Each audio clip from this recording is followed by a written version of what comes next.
Breaking news ఉన్నాం. తమిళనాడులో రాజకీయాలు రసవత్రంగా మారాయి.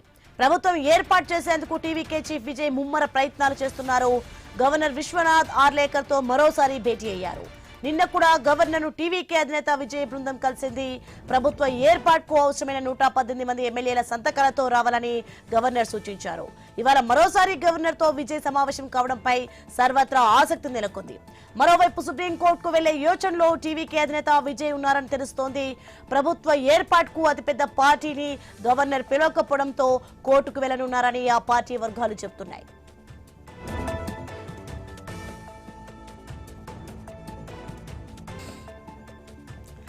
అన్నాడీఎంకే ఎమ్మెల్యేలు 2 వర్గాలుగా చీలిపోయారని తెలుస్తోంది.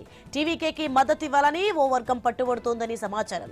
టీవీకేకి దూరంగా ఉండాలని మరో వర్గం కోరుతుందని పార్టీ వర్గాలు చెప్తున్నాయి. అన్నాడీఎంకేకి మొత్తం 47 మంది ఎమ్మెల్యేలు ఉన్నారు.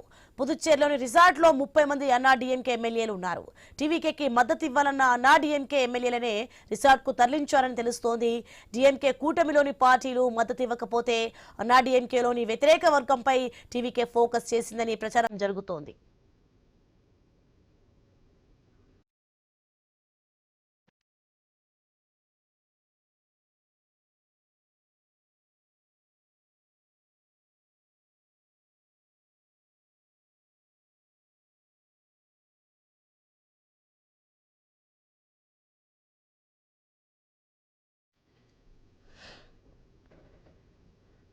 ఇదే అంశానికి సంబంధించి మరింత సమాచారం I news editorial editor Vijay గారు ఉన్నారు మనకి అందుబాటులో. నమస్తే అండి విజయ్ గారు. మొత్తానికి మరోసారి అయితే గవర్నర్తో టీవీకే చీఫ్ విజయ్ భేటీ కానున్నట్టుగా తెలుస్తోంది. నిన్న కూడా రిజెక్ట్ చేసినట్టుగా తెలుస్తుంది. అలాగే అన్నాడీఎంకేలో 2 వర్గాలు చీలిపోయినారు. ఇంకా ఎమ్మెల్యేల సంతకం తీసుకురావాలంటూ కూడా గవర్నర్ అయితే ఎవరైతే ఉన్నారో అన్నట్టుగా తెలుస్తుంది. ఎలా చూడాలి, ఏం జరగబోతుంది? తమిళనాడు రాజకీయాలు అయితే రసవత్తరంగా మారాయి. ఎలా చూడాలంటారు? సోనీ, ఇలాంటి హంగ్ అసెంబ్లీ ఏర్పడిన పరిస్థితులలో మనకు బయటికి కనపడే ముఖ చిత్రం ఒక రకంగా ఉంటది, అంతర్గతంగా జరిగే రాజకీయం మరో రకంగా ఉంటది. ఇప్పుడు తమిళనాడులో వాస్తవంగా 2 రకాల రాజకీయాలు నడుస్తున్నాయి. ఒకటి, ఇక్కడ కాన్స్టిట్యూషనల్ క్రైసిస్, రాజ్యాంగ సంక్షోభం ఏర్పడే పరిస్థితి ఒకటి వచ్చింది. నెంబర్ 2, ఆ సంకీర్ణాలన్నీ కూడా విచ్ఛిన్నమయ్యే పరిస్థితి మరొకటి వచ్చింది. అంటే ఒక హంగ్ అసెంబ్లీ ఏర్పడినప్పుడు డెఫినెట్ గా ఇటు వాళ్ళు అటు, అటు వాళ్ళు ఇటు పోతే తప్ప ఒక ప్రభుత్వం ఏర్పడదు. ఎవరి కూటమికి వాళ్ళు, ఎవరి పార్టీకి వాళ్ళు అట్లే ఉంటే డెఫినెట్ గా మళ్ళీ ఎలక్షన్స్ వస్తాయి. కాబట్టి ఒక ప్రభుత్వం ఏర్పాటు కావాలి అంటే ఇప్పటికే ఉన్న కూటమిలు, ఇప్పటికే ఉన్న పార్టీలలోని కొంతమంది ఎమ్మెల్యేలు తమ పాత సిద్ధాంతాలు, పాత మైత్రిని వదులుకొని కొత్త మైత్రి, కొత్త స్నేహం చేస్తే తప్ప హంగ్ అసెంబ్లీలు ఏర్పడ్డప్పుడు ప్రభుత్వం ఏర్పాటు చేయడం సాధ్యం కాదు. ఇప్పుడు తమిళనాడులో కూడా అలాంటి సమీకరణలే జరుగుతున్నాయి. ఎక్కువ సీట్లు గెలుచుకున్న టీవీకే విజయ్ తాను ముఖ్యమంత్రి కావడం కోసం అయితే డిఎంకే కూటమిలో ఉన్న వాళ్ళను, లేకుంటే ఏఐడిఎంకే ఉన్న కూటమిలో ఉన్న వాళ్ళను తన దగ్గర చేర్చుకోవాల్సిన అనివార్య పరిస్థితి ఏర్పడింది. ఆ ఏడీఎంకే కూటమిలో ఉన్న కాంగ్రెస్ పార్టీ ఇప్పటికే టీవీకేకు మద్దతు ఇస్తామన్న నేపథ్యంలో ఇంకొంతమంది అయితే డిఎంకే లేకుంటే ఏఐడిఎంకే ఆ కూటమిలో ఉన్న సభ్యులను తమ వైపుకు తిప్పుకోవడం కోసం టీవీకే అన్ని ప్రయత్నాలు చేస్తుంది. అందులో అనుమానమే లేదు. ఎందుకంటే వాళ్ళకి ఇంకా కేవలం 10-11 సీట్లే కావాలి. అందులో 5 కాంగ్రెస్ ఉంటాయి కాబట్టి ఇంకొక 6 కావాలి. 6 మంది ఎమ్మెల్యేలకు ఏదో రకంగా నచ్చచెప్పి తీసుకురావడం వాళ్ళకి పెద్ద అసాధ్యం కాదు.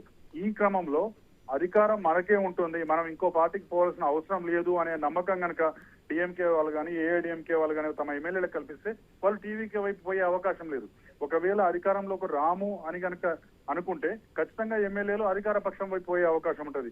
కాబట్టే తమ ఎమ్మెల్యేలను, తమ సంకీర్ణ కూటమిలోని భాగస్వాములను కాపాడుకోవడానికి ఏఐడిఎంకే, డిఎంకే కలిసి ప్రభుత్వం ఏర్పాటు చేయడానికి కొత్త ప్రతిపాదన కూడా ముందుకొచ్చింది. ఇంకొకటి ఏం జరుగుతుందంటే తమిళనాడులో ఇప్పుడు ఒక రాజ్యాంగ సంక్షోభం ఏర్పడ్డప్పుడు భారత రాజకీయాల్లో, భారత ప్రజాస్వామ్య వ్యవస్థలో, పార్లమెంటు విధానంలో 2 రకాల అంశాలు ఉంటాయి. ఒకటి, కాన్స్టిట్యూషన్ ఏం చెప్తుంది అనేది.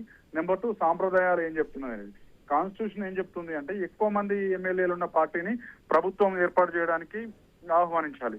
అయితే కొంతకాలంగా ఏం జరుగుతుందంటే దేశంలో సంకీర్ణ ప్రభుత్వాలు శకం వచ్చిన తర్వాత రాష్ట్రాల్లో కానీ కేంద్రంలో కానీ పూర్తి మెజార్టీ ఏ పార్టీకి రాకుంటే ఏం చేయాలి అనే ఒక సంక్షోభం ఏర్పడ్డప్పుడు గవర్నర్ కానీ రాష్ట్రపతి కానీ, అంటే కేంద్రంలో రాష్ట్రపతి, స్టేట్ లో గవర్నర్ ఎక్కువ ఎమ్మెల్యేల మద్దతున్న నాయకుడిని పిలవాలి ప్రభుత్వం ఏర్పాటుకు అనే ఒక సాంప్రదాయం కూడా భారతదేశంలో వచ్చింది. అప్పుడు మనం గమనిస్తే మన్మోహన్ సింగ్ ప్రభుత్వం ఏర్పడ్డప్పుడు కానీ, వాజ్పేయి గవర్నమెంట్ ఏర్పడ్డప్పుడు కానీ ఎంపీల మద్దతు అడిగారు. ఎంపీల లెటర్లు తీసుకుపోయి ఇచ్చిన తర్వాతనే ప్రభుత్వం ఏర్పాటుకు అనుమతి ఇచ్చారు. అట్లనే అసెంబ్లీలలో కూడా ఎక్కడైతే హంగు ఏర్పడుతుందో అక్కడ ఖచ్చితంగా పూర్తి మెజారిటీ ఉన్న ఎమ్మెల్యేల సంతకాలతో కూడిన లెటర్ ఇస్తేనే గవర్నర్ ఆహ్వానించే పరిస్థితి ఉంది. ఇప్పుడు దాన్ని ఆసరాగా చేసుకొని రాజ్యాంగాన్ని పక్కన పెట్టి సాంప్రదాయాన్ని ముందుకు తీసుకొస్తున్నారు. ఆ సాంప్రదాయంలో భాగంగా ఎక్కువ మంది ఎమ్మెల్యేల లెటర్లు ఇచ్చిన వారినే పిలిచే అవకాశం ఉంది. టీవీకేకు ఇప్పటికే ఎక్కువ మంది ఎమ్మెల్యేల మెజార్టీ ఉంది, కానీ ప్రభుత్వం ఏర్పాటు చేయాల్సిన 118 మ్యాజిక్ ఫిగర్ లేదు. కాబట్టి టీవీకే అధినేత ఇప్పుడు దాదాపు ఇంకొక 5-6 సీట్లు తక్కువ పడుతున్నాయి. ఆ 5-6 కూడా పేర్లు వీళ్ళు కూడా మాకు సపోర్ట్ చేస్తారు అనే పేర్లు కూడా తీసుకొని గవర్నర్ దగ్గరికి వెళ్లే అవకాశం ఉంది. అయినప్పటికీ గవర్నర్ ఆమోదించకుంటే తప్పకుండా కోర్టుకు వెళ్లే అవకాశాలు కూడా విజయ్ కనిపిస్తున్నాయి. విజయ్ కూడా మెజారిటీ ఎక్కువ సీట్లు వచ్చిన వారిని ప్రభుత్వం ఏర్పాటు చేయడానికి ఆహ్వానించాలని కోర్టు కూడా చెప్పవచ్చు, చెప్పకపోవచ్చు. కోర్టు ఏం చేస్తుందని మనం ఇప్పుడే చెప్పలేం. కాబట్టి ఫస్ట్ గవర్నర్ దగ్గర పోయి అక్కడ రిజెక్ట్ అయితే కోర్టుకు పోయే అవకాశాలు స్పష్టంగా కనిపిస్తున్నాయి. సోని, right, thanks for the information Vijay గారు.